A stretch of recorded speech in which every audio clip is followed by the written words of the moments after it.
Tubal blocks గురించి వినే ఉంటారు.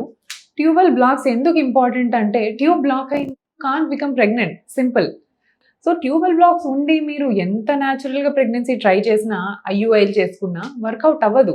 బికాస్ ట్యూబ్ అనేది స్పర్మ్ అండ్ ఎగ్ని కలపడానికి ఒక మీడియం. సో ఈ దారి లేకుంటే ఎగ్ అండ్ స్పర్మ్ రెండు కలవవు, ఎగ్ అండ్ స్పర్మ్ కలుసుకోకుండా ఎంబ్రియో ఫార్మేషన్ అవ్వదు. సో మనం ఏం చేస్తాము మరి ట్యూబ్ బ్లాక్ ఉన్నప్పుడు, ఎగ్స్ స్పర్మ్స్ సపరేట్గా కలెక్ట్ చేసి, ఎగ్స్ ఫీమేల్ బాడీలోంచి కలెక్ట్ చేసి sperm through the semen sample మనం తీసుకొని రెండింటిని బయట ఫర్టిలైజ్ చేస్తాం అనమాట. సో ఎగ్ అండ్ స్పర్మ్ని ఎంబ్రియాలజిస్ట్ ఫర్టిలైజ్ చేస్తారు అండర్ ఇక్సీ మైక్రోస్కోప్. సో ఈ ప్రాసెస్ని ఇక్సీ అంటారు. సో ట్యూబల్ బ్లాక్ ఉన్నప్పుడు ఖచ్చితంగా IVF is the only solution. ఇంకొంతమందికి మరి ట్యూబ్స్ అసలు ఎందుకు బ్లాక్ అవుతాయి అండ్ మరి న్యాచురల్గా ట్యూబ్ బ్లాక్స్ని క్లియర్ చేయరాదా, ఈ డౌట్స్ ఉంటాయి. First let's talk about why does tubal blocks occur, ఎందుకు ట్యూబ్స్ బ్లాక్ అవుతాయి.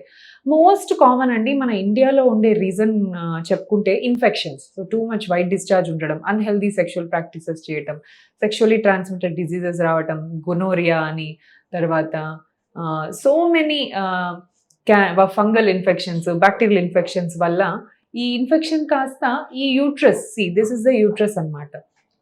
ఇంటర్ కోర్స్ జరిగినప్పుడు మేల్లో సపోజ్ ఇన్ఫెక్షన్ ఉందనుకోండి, పార్ట్నర్లో స్పర్మ్స్ ద్వారా ఇన్ఫెక్షన్ క్యారీ అవుతుంది. ఆ స్పర్మ్స్ ఎక్కడికి వెళ్తాయి, యూట్రస్ దాకా వెళ్ళి ట్యూబ్స్ దాకా వెళ్తాయి. సో ఈ స్పర్మ్స్ ఇన్ఫెక్షన్ని యూట్రస్, ట్యూబ్స్, ఓవరీస్ దాకా క్యారీ చేస్తాయి అనమాట. సో దీన్ని పిఐడి, పెల్విక్ ఇన్ఫ్లమేటరీ డిజీజ్ అంటారు. మొత్తం యూట్రస్, ట్యూబ్స్, ఓవరీస్ అన్నీ కూడా ఎఫెక్ట్ అయిపోతాయి అనమాట. సో మోస్ట్ కామన్ టీబీ వల్ల పెల్విక్ ఇన్ఫ్లమేటరీ డిజీజ్ చాలా మందికి వస్తూ ఉంటుంది. పెల్విక్ టీబీ అంటారు దీన్ని. ఊపిరితిత్తులకు వచ్చే టీబీ వేరు, పెల్విక్ టీబీ వేరు. సో గర్భసంచి ఇన్ఫెక్షన్కి రెసిస్టెంట్గా ఉంటుంది, బట్ ట్యూబ్స్ చాలా డెలికేట్ కాబట్టి ట్యూబ్స్ చాలా తొందరగా ఎఫెక్ట్ అయిపోయి బ్లాక్ అయిపోతాయి అనమాట. సో అక్కడి నుంచి వచ్చే ఇన్ఫెక్షన్ వల్ల వచ్చే నీరు కానీ, పస్సు కానీ, స్వెల్లింగ్ కానీ ఇవన్నీ వచ్చి ట్యూబ్స్ని బ్లాక్ చేసేస్తాయి. So this is one reason. ఇంకొకటి, ప్రీవియస్గా మీకు ఎక్టాపిక్ ప్రెగ్నెన్సీస్ అయ్యాయి, ప్రీవియస్గా ట్యూబ్లో ప్రెగ్నెన్సీ అయిందనుకోండి, అది క్లియర్ చేసే ప్రాసెస్లో ఒక్కొక్కసారి ట్యూబ్ బ్లాక్ కావచ్చు. So these are the common causes where మీకు ట్యూబల్ బ్లాక్స్ అవ్వచ్చు.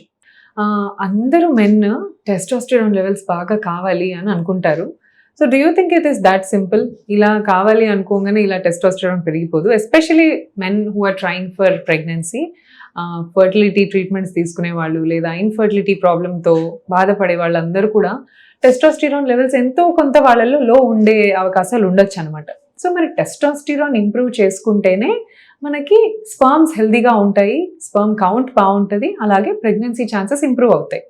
Because testosterone is the main hormone. Sperm production కావాలి అంటే బాడీలో ఒక మేల్ హార్మోన్ ఉండాలి.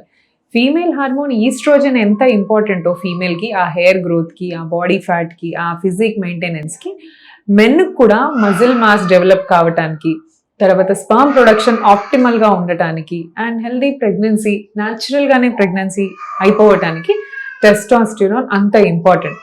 సో ఈ testosterone without medication, testosterone medicines కానీ ఇంజెక్షన్స్ కానీ డైరెక్ట్గా తీసుకోకూడదు. ఫస్ట్ థింగ్ ఏంటంటే, చాలా మంది ఇట్లా మధ్యలో క్వాక్స్ దగ్గరికి వెళ్తూ ఉంటారు. క్వాక్స్ అంటే ఇలా సెక్స్ డాక్టర్స్ అని చెప్పేసి టీవీలో అడ్వర్టైజ్మెంట్ ఇస్తూ ఉంటారు, పేపర్లలో యాడ్ ఇస్తూ ఉంటారు. వీళ్ళు రిజిస్టర్డ్ ఆండ్రాలజిస్ట్ కారు, రిజిస్టర్డ్ యూరాలజిస్ట్ ఆర్ ఆండ్రాలజిస్ట్ కారు అనమాట. So they directly give testosterone injections. అలా ఇచ్చి పంపించినప్పుడు యువర్ హెచ్పిఓ యాక్సిస్ అంటే బ్రెయిన్కి వెళ్ళే సిగ్నల్ డైరెక్ట్ టెస్టోస్టెరాన్ ఇంజెక్షన్స్తో స్టాప్ అయిపోతుంది. సో ఇండైరెక్ట్లీ మీ టెస్టోస్టెరాన్ ఇంజెక్షన్స్ వల్ల జీరో అయిపోతుంది. ఇలా ఇంజెక్షన్స్ తీసుకొని జీరో స్పర్మ్ కంటూ వచ్చిన వాళ్ళు చాలా మంది మా దగ్గర ఉన్నారనమాట. So first thing, do not go to quacks for improvement of testosterone.